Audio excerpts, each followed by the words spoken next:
your veg, plenty of vitamins and stuff, keep yourself strong, but don't be eating that anyway. He was fed up because he loved his meat, and his wife was feeling a bit sorry for him one day, and thought, I'm sick of him looking fed up and that. All he wants is some meat, for God's sake, give him some meat. So she goes to the butcher's, gets him a big piece of steak and what have you. He can't believe it. He's like, oh, brilliant, cheers for that. Anyway, he's got the meat on his plate, just about to tuck in, and the cancer comes out from his throat. What? No, I know, it sounds really weird, but it's something that I was told about years ago when I was growing up. What are you talking about? It was just some bad illness, some cancer thing, and it was coming out waiting for the meat. It was sort of dying. Again, I get a lot of your medical knowledge From the film Alien. So this guy with throat cancer, okay, as opposed to it being a disease of the cell. It was like a living... The Alien. It was Alien. So it was the animal. It was the little animal cancer. That's why he wasn't allowed to eat about? meat. He wasn't allowed to eat meat. So it's sitting there. So it's actually sitting there in the throat. Well, I'll tell you what I'd have done if I'd have had some cancer in my throat. I'd go, there you go, rid of that. What are you talking about? So what happened? He choked to death on this thing, and the wife was like, "Oh, I shouldn't have given him the meat after all." Just that's a bollock story. It's all. There's loads of weird stuff like that that happens in medical stuff. Well, the terrible thing is, if you got testicular cancer and you eat meat, your bollocks come out of your trousers, and they're all over the plate, and you have to be asked to leave the restaurant. The other thing that I was told when I was younger about medical stuff and that. Who's telling you this stuff? My mum told me about it. Jeez. Because she always says to me dad, because he has too much meat, and she's always like, Remember the fella with the troll in his throat. But my gran, she had some eyes, and they sort of took them out, and they were just dangling on a cheek, and she could still see through them. They were operating on her. Oh, yeah, you would have, yeah. They sort of say... No, she wouldn't have been conscious, though. No, they were then, because it's something to do with the eyes, and it's like... No, it's no good operating on eyes if your eyes are asleep. What do you mean, your eyes are asleep? It's like a heart, isn't it? You want to keep them awake. No, so what do you mean you want to keep them awake? What, heart surgery is blokes awake? Stop talking shit all your life. What I mean is they don't stop the heart. They of course they don't stop your heart, because it kills you. Yeah, I know. So what I mean is it's like the eyes, they wanted to make sure they were working, so the only way to do it is keep her awake. No, it's not, because you don't know whether they're working or not. You can't see what she sees. What, you think, you can plug something in and see what people are thinking? It was something like that. No, it wasn't something like that. Well, she could see. She said it was really weird. How, you can see... She could see her knees.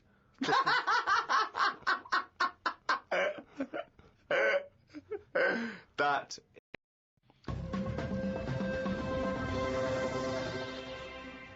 Oh, chimpanzee, that is only gone and written it down, the little...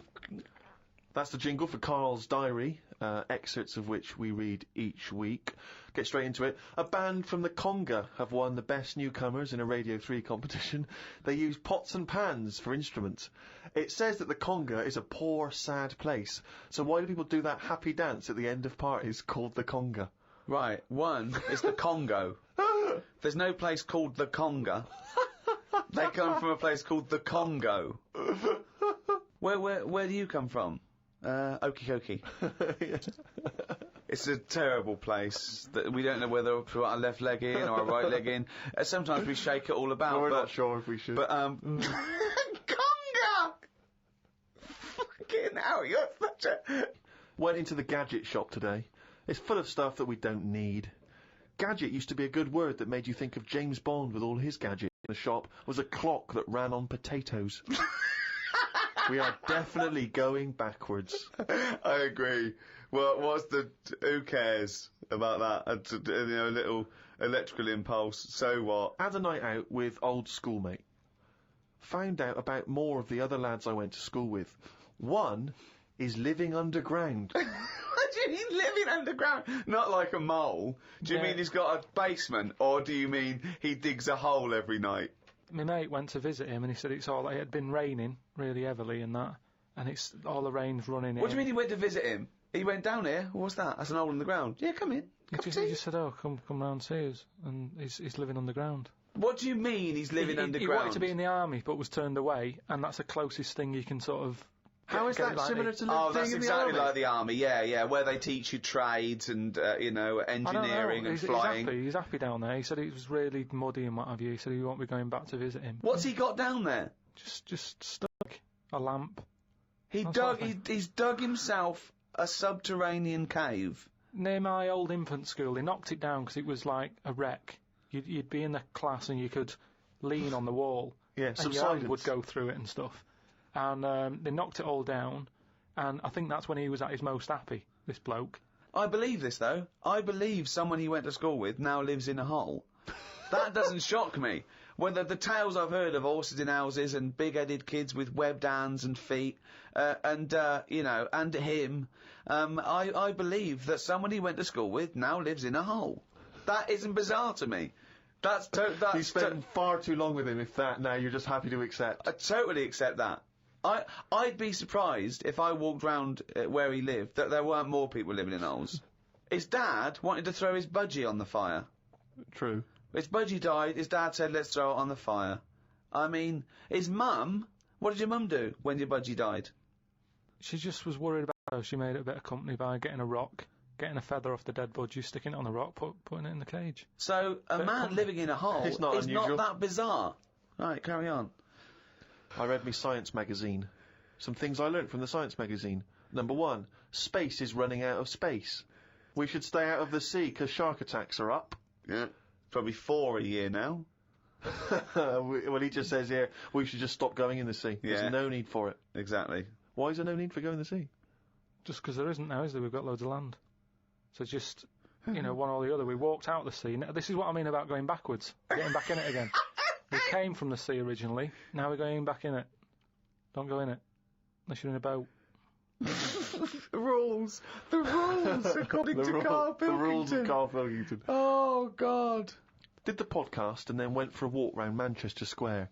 Years ago, a woman lived round there who had a head like a pig. She was known as the Pig Woman of Manchester Square. That made me think if there were London. Do you know what I mean? Why was she nicknamed that? Why not just the pig-headed woman? That suggests to me like there was loads of pig-headed women, and that's the one of Manchester Square. Right. Well, no, it was more to do with identifying her, not amongst other pig-headed women, but go, have you seen the pig woman of Manchester Square? I.e., go down there and see the pig woman, it's in Manchester Square. What happens if she's walked off from there, though, and you go, well, no, but I saw one on New Cavendish Street. No, Is that the well, same woman? she'll always come back if you rattle the feed. Watched a film about Hitler. Didn't watch all of it as it was subtitled. Can't be doing with that. Asked Suzanne if cinemas are full of deaf people when they're showing subtitled films. She said, shh, I'm trying to watch it. I said, what do you mean, shh? It's subtitled, I can make as much noise as I want. Yeah. She's a lucky, lucky woman. You must be a joy to watch a subtitled film. I mean, the concentration is up there already. I mean, it is hard to concentrate. It's not as easy as when you're hearing it, because you read things, but it's possible. If you had a buffoon going, I'm just going to sit here and make as much noise as I want, what's the point of that? Yeah. What is the point of that? I mean, it's in a cinema. Just walk into a subtitled film and go, right, everybody, let's all do the conga. Well, yeah, or during ballet. Ballet, they're just dancing. You don't need to listen to the words, just have a Yeah. conversation.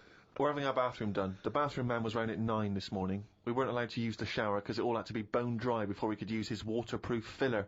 Not that waterproof, then.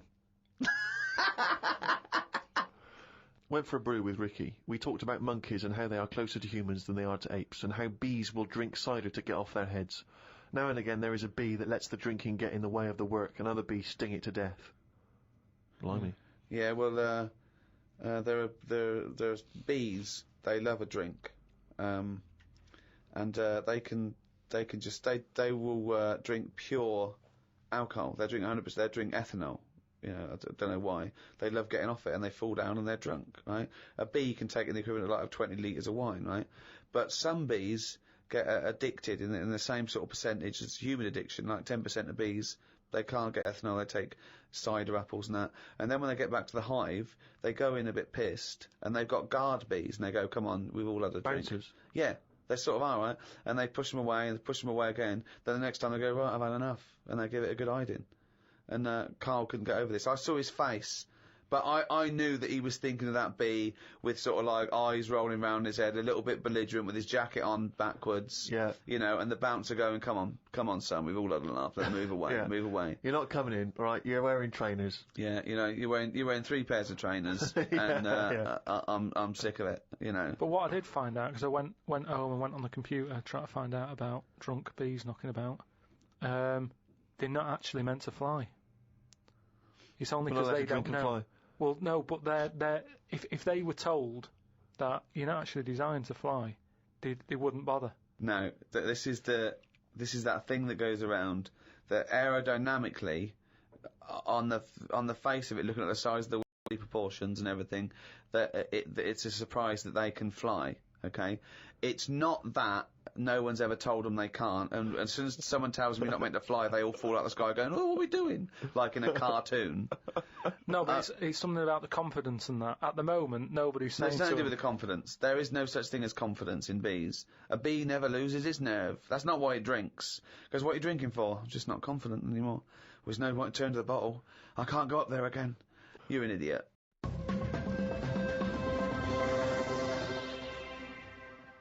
Well, it's that time, isn't it? What? Rockbusters. Oh, yes, the time that no one looks forward to. Chimpanzee that, Rockbusters. Oh, fuck it. Right, so gave you 3 clues last week, 3 cryptic clues.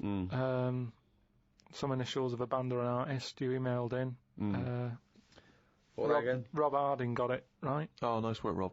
so well done. The 3 RP for the initials, and the clue was steal that woman's flower. Right?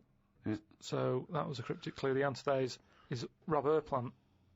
Robber Plant. Rob Erplant. I don't know who that is, though. There's no artist called Robert Plant. That's like Robert Plant. Robert Robert Plant Yeah, but is you his don't name. say that. You sort of go, oh yeah, I'm into No, you do say it. Have you got the, it means new like album by Robert Plant? Yeah, Robert Plant. They wouldn't go, what? I don't know. I don't know. Plant. Are you saying Rubber Plant? The second What are you one, saying there, Carl? Though the second one was... it doesn't work. The initial was B, and then that was keep whacking the cooker with a stick, right? Yeah. Didn't have to be a stick. We pointed that out. Just keep whacking the cooker. Keep whacking the cooking, yeah. That was B. That was Beat Oven. Beat Oven. I don't know who that is either. Is that a group? Beat Oven? Is that the Beatles? Who's the Beat Ovens? Classical sort of stuff. Beethoven. Beat Oven. No, you said beat it. Again, though, they if got it's it, bait. Hold on, wait a minute. Just saying though. They No, got it. it's bollocks. Rob because, Harding got it. No. Not Beethoven. They got it. Do you understand? The last one, the initial was M, right? I just want to know who Robber Plant is. Don't be worrying about rubber. Because it's not a name of the. He's not the one in Led Zeppelin, is he? So M was the initial. The clue was Venice. It's all water, isn't it? How would you describe it? There's hardly any land, right? So canal. if there's hardly any land, right, it's more water. What sort of water would you get, right? Wet. And then what? Wetville. No, but just like water that in Venice. What sort of water is it? It's sort of Muddy. no, not Muddy waters. no. But how would you describe Venice? What's the If there's more. But what's the initial again? M? If there's M. more. Muddy waters. If there's more sea than land, what would you say? Would you probably say there's sort of more of it is sea, isn't it? More is sea. More is sea. More is sea. More is sea. More is sea. So that's the answer. I don't know who that But is. who is that? Morrissey. More is sea. Morrissey. That's the worst one you've ever done. Well It's done ridiculous. to- That's It really the is worst you've ridiculous. ever done. It's ridiculous. More is sea. Right, if they're that shit, don't do it anymore. So well done to Robert Harding. He's in London. Right, this week's there's another 3. Oh so, God, we haven't even come to this week, so I've forgotten that. Fuck, this is the last time we do this. Monkey News back next week. No. Yeah, well, this is shit. This is pathetic. Really, it's making you look a bigger moron than you are. More is C. No, I didn't Robert think that was Plant. possible. They don't fucking work. Let's do They're Monkey getting them News. right. They're getting them right though. It's a bit of fun, isn't it? Bit of shit. Right. The first one, the initials ND. Right. ND. Who is it? He sings songs and that. Right. ND. The clue. That Jamaican fella doesn't want anything. So you've got to sort of imagine, oh, why is it a Jamaican fella? Yeah. Right? That Jamaican fella doesn't want anything. ND. Second one, the initial is E. I ask him to pass me the ball by... Right? It's a band or an artist again. I ask them to pass me the ball by using their head. And the last one, TR, the initials, TR, he's got the woolly ones, but I've got the ones that run and charge at you. What forgot? What? He's got the woolly ones, but I've got the ones that run and charge at you. So what forgot? And what's the... TR for the initials, right? Email in podcast@rickygervais.com. We just pick a winner, send you some stuff. That's Rockbusters. Right? Well, that's end of another half hour of... Could I just say this? Absolute drivel. Yeah, I mean, really more than ever. I mean... Can I be honest with you now, Rick? I'm embarrassed to put my name to this week's show because of the amount of twaddle there's been spoken. It's my name on it, which is the embarrassing. Yeah. But, you know, let's take the village idiot that is Carl Pilkington. It's his fault, because I realised not only has he got an head like an orange, he's got a fucking IQ of an orange. So it's goodbye from me. I'm not saying my name. Well, why are you mentioning my name? Don't mention my name. But mostly, goodbye from Carl Pilkington. Mainly his fault.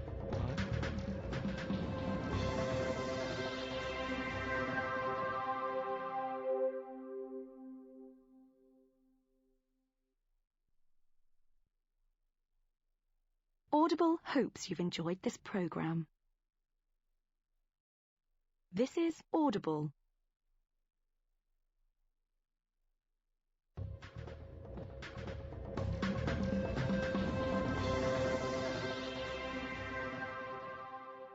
Welcome to number 4, season 2, the Ricky Gervais Show, with me, Ricky Gervais, Stephen Merchant. Hello.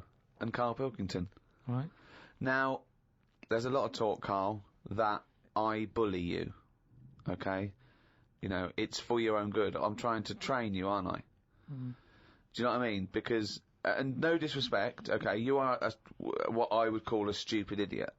Well, can I just ask, girls that have said, will you and Steve please stop calling Carl stupid? Now, right. They say, oh, he doesn't justify calling him stupid. Now, I don't know what part of injecting a 76-year-old woman in the head so that she lives her life backwards couldn't be considered stupid. Okay, then listen. Right, I've found some things that I think will interest you, and I want your first thoughts on these, okay? Now, these are facts that I've sourced, okay? What's the actual topic? Well, you love animals, don't you? You're interested in animal facts. Some of them.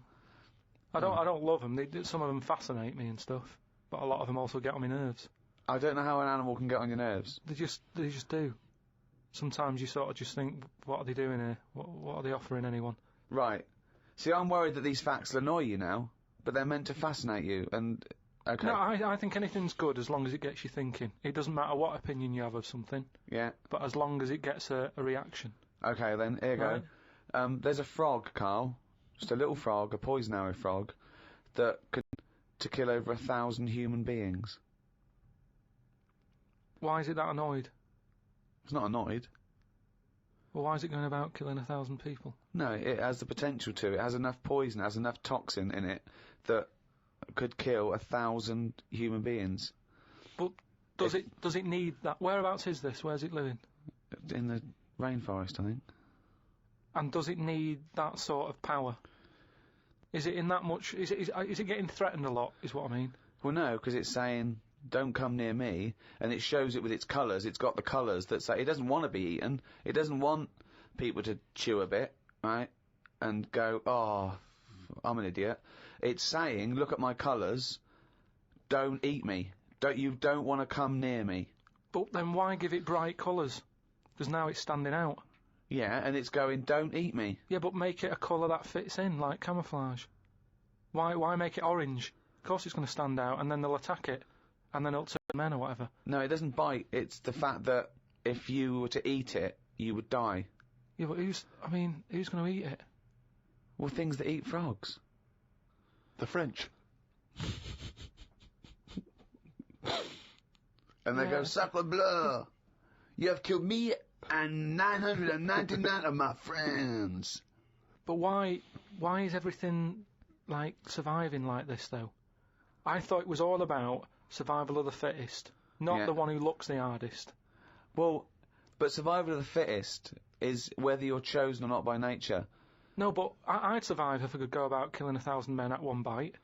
It's not fair. It doesn't bite. It's Well, whatever, if it licks you or whatever. But no, it doesn't not seem- if it licks you. If you lick it. Well, I'm not going to lick it. It's not going to happen. I will not be licking a frog. So it's of no danger to me. So I could still kill it, and there's no chance, at no point am I going to lick a little frog's head. Not when it's alive or when it's dead. It's all about how it relates to you. And he's annoyed that they're getting away with something. He doesn't like any sly animals. He doesn't like animals hiding. Then he wants them to hide. He doesn't want animals killing things. Then he wants them to kill things. He doesn't know what he wants. When they say survival of the fittest, they don't mean that, say, lions have been working out in a gym. It Do you means understand? it means the fittest gene pool, and the fittest gene pool is a gene pool that's still around. That's all it is. Yeah, if but- it's here, it worked. I was trying to explain to you the other day. A slug is as evolved as us. It's not, though, is it? It is. not. You think evolution is aiming towards Miles being away human? from where we are. What? It's nowhere near what we're like. But you're looking at it in terms of this evolution has a will. It doesn't have a will. It's chosen or it's not chosen by nature. A slug got it right. A slug has got it as right as. What do you mean it hasn't? Well, what was it like before it got it right?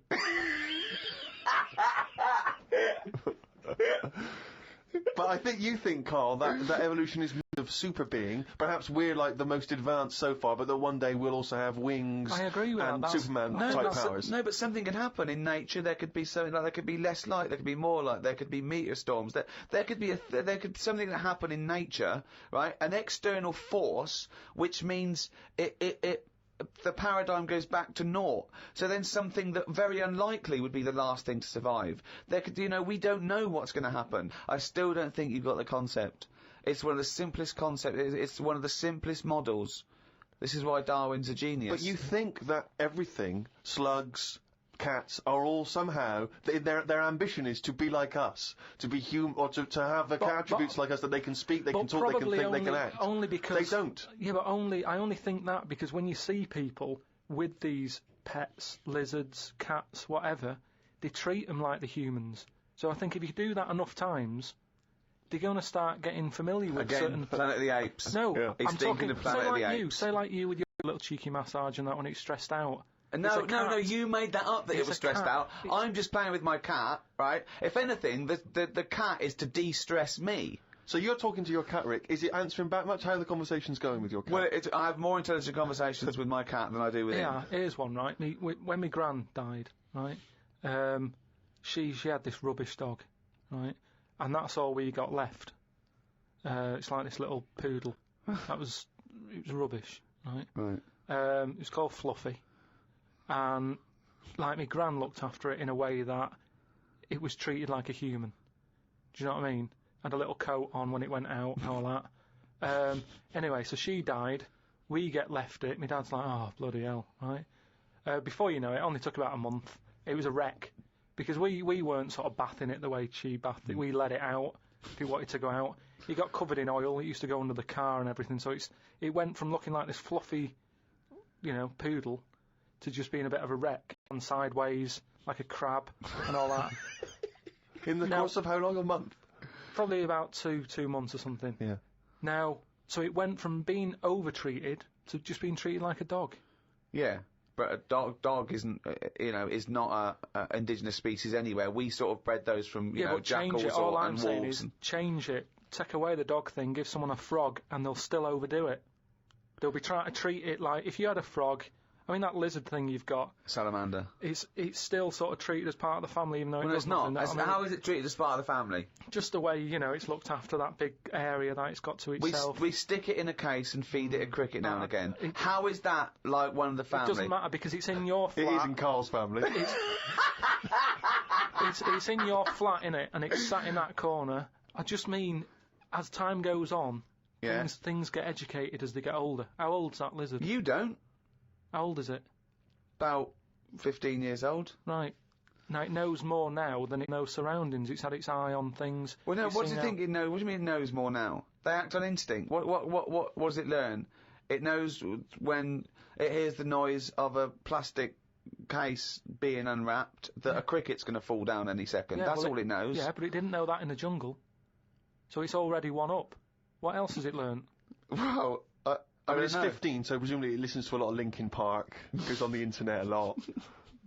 No, but do you know what I mean? You've already proved your point. It's like that fella who kept hitting the dog on the head with a stick. Right, I've Pavlov, at no point did he hit a dog on the head with a stick. But he kept doing it, and eventually the dog went, I'm sick of this, and wandered off, didn't it? Pavlov Yeah, there. brilliant. Why didn't you write up his experiments? Because he did it a little bit different to that. I love that. Do you know what I'd like to do? A programme where you rewrite, you paraphrase someone's theory. So Pavlov's first. We could do Freud. Give us, what do you know about Sigmund Freud, the father of psychoanalysis? Right, come on in.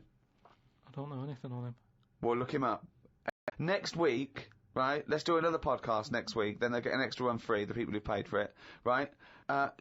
We're going to hear about Sigmund Freud, okay?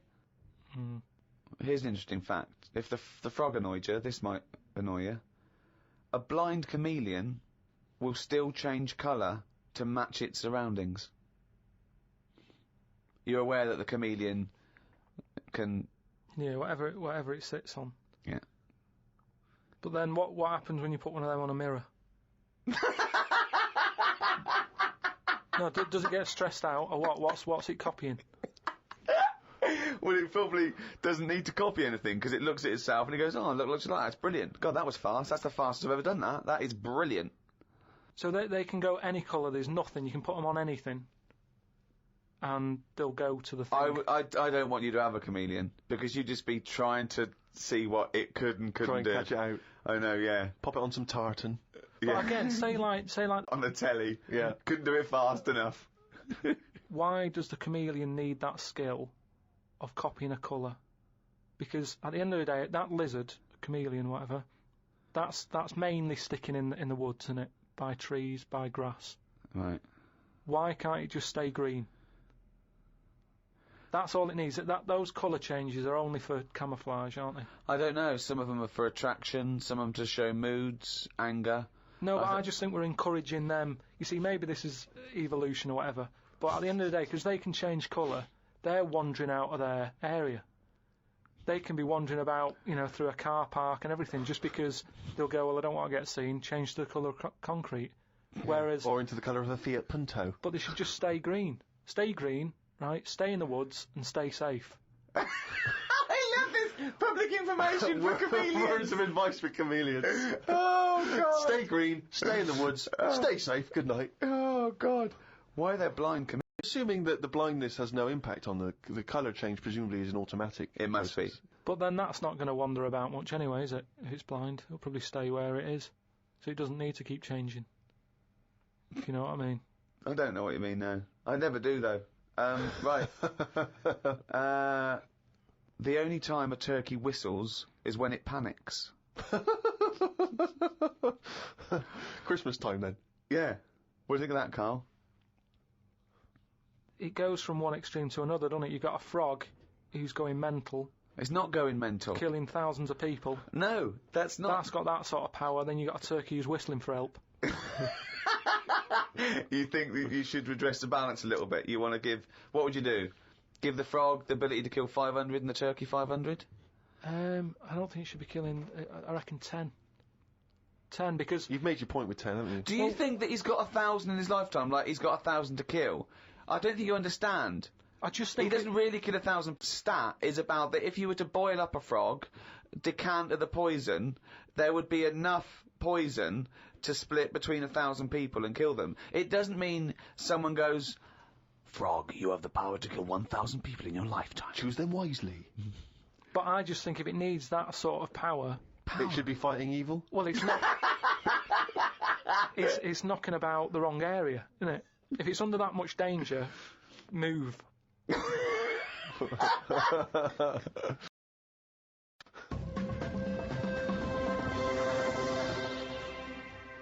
As ever, thanks very much indeed for all of your emails. podcast@rickygervais.com.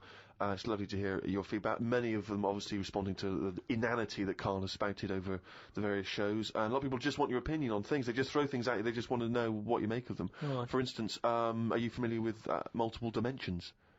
The idea of multiple dimensions? Go on.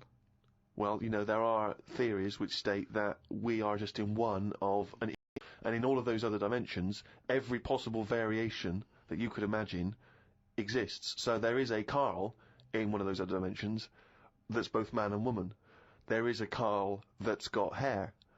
There is a Carl that's got a penis growing out of his face. There is every conceivable Carl. And this is a scientific theory, not science fiction. It's a scientific theory. Is it a planet? No, it's a multiple dimension. It's another dimension that exists in parallel with the dimension we are living in now. So we're living in our dimension, and right next to us, intangible, unable to communicate with it or touch it or interact with it. So I'm there are still multiple doing dimensions. what I'm doing now, but I'd be sat here with a knob on my head.